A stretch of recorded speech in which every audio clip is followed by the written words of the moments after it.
طالبان می‌خواهند سنگ شکسته آرامگاه احمدشاه مسعود را برقرار کنند.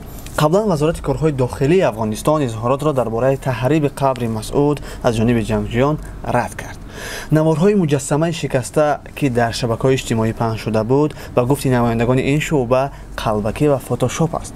رادیکال‌ها سخنان خود را با عکسی که قبل سالم بود تقویت دادنی بودند.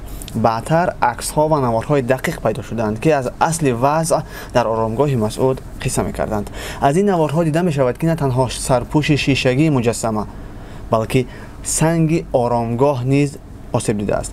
جنگجویان یکی از آنها را چین کرده کوشش دارند بفهمند که وضع را چگونه اصلاح کردن ممکن است. قابل ذکر است که طالبان یکی از عرف و عادت‌های دیرینه را دقیقاً پایمال کردند، یعنی آنها با سلاح وارد آرامگاه شدند. افغان اردو تاکید می‌کند که مجسمه از جانب جنگجویان هنگام جنگ پنجشیر ویران کرده شده است. حالا نمایندگان جنبش نیت دارند برای برقرار کردن آن سنگ را به کابل برند.